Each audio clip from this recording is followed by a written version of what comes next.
جناب محبوب احمد صاحب کا ہے. محبوب احمد صاحب جو یہاں موجود ہیں انہوں نے کہا کہ میں یہ پڑھ دوں. جی جی. اکثر سچی خوابیں آنا کیا اس بات کی دلیل ہے کہ انسان سچا ہے؟ سچی خوابیں اور وحی الہی میں کیسے فرق ہوتا ہے؟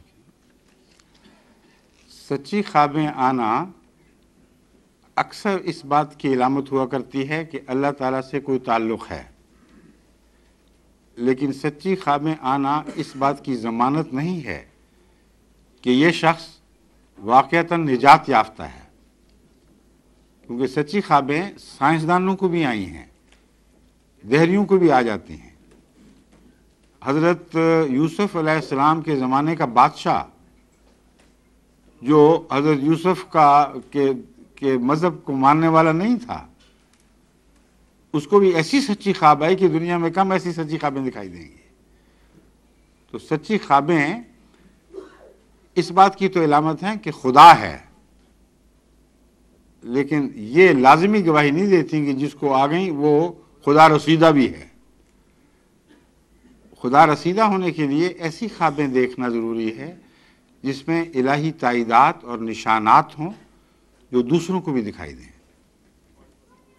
اکثر سچی خوابیں دیکھنے والے ٹھوکر کھا گئے، اپنی بڑائی میں مبتلا ہو گئے، کیونکہ سچی خوابیں ضروری نہیں، یہ بھی ضروری نہیں کہ اللہ تعالیٰ سے ہوں. ایک سائیکک فینومینا بھی ہے جس کے ذریعے انسان سچی خوابیں دیکھ سکتا ہے، اور اس کے متعلق پیرا سائیکالوجسٹ خوب تحقیق کر چکے ہیں کہ انسان اپنے نفس سے ایسا شعور بعض دفعہ حاصل کر لیتا ہے کہ گرد و پیش کی باتیں اس کو معلوم ہو جاتی ہیں.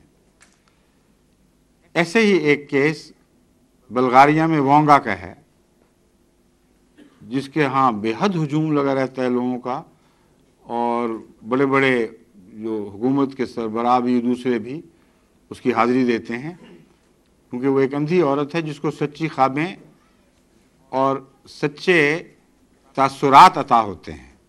بعض دفعہ اپنے دل کی حرکت سے وہ اندازہ لگاتی ہے کہ یہ ہوگا. اس کے متعلق مجھ سے ایک دفعہ بلغاریہ کے آنے والے ایک بڑے افسر نے بات کی، تو میں نے اس کو یہ سمجھایا، میں نے کہا میں نے جو مطالعہ کیا ہے ایک بھی ایسا مجھے واقعہ دکھائی نہیں دیا کہ وانگا کو اس کی تائید میں اللہ تعالیٰ نے کوئی نشان دکھایا ہو، یا جو اس کو خواب آئی تھی اس کا انذار، اس کا منذر پہلو کوئی تبدیل کر سکا ہو.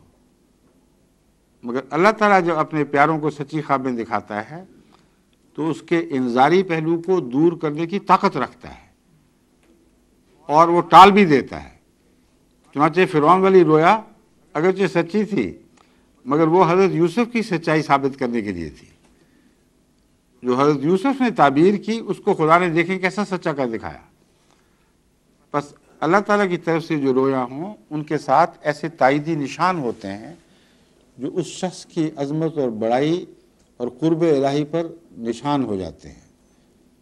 حضرت صلی اللہ علیہ وآلہ وسلم کو جو رویا اور کشوف ہوئے، علامات کو تو الگ رکھے، وہ اس قطعی صفائی سے پورے ہوئے ہیں اور تائید میں ہوئے ہیں، ہمیشہ مخالفت میں نہیں.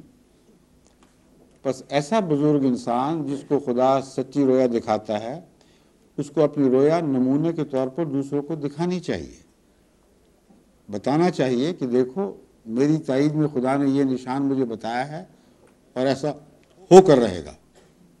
پھر دنیا بھی گواہ ہو جائے گی. ورنہ اپنے نفس میں جو چاہے جو مانے، ہمیں کیا ضرورت ہے یہ کہنے کی کہ نہیں جھوٹ بولتا ہے. سچا ہوگا، اپنی جگہ ہوگا، اپنے گھر ہوگا، مگر جب وہ باہر نکل کے اعلان کرے گا کہ مجھے مانو کہ میں سچا ہوں تو پھر ان نشانات کا مطالبہ جائز ہے. رویا کے ایسے نشان دکھاؤ جو دوسروں کو بھی دکھائی دیں اور وقت سے پہلے تو انہیں بتائے ہوئے ہوں اور بعد میں پورے ہو جائیں. ٹھیک ہے. اگلا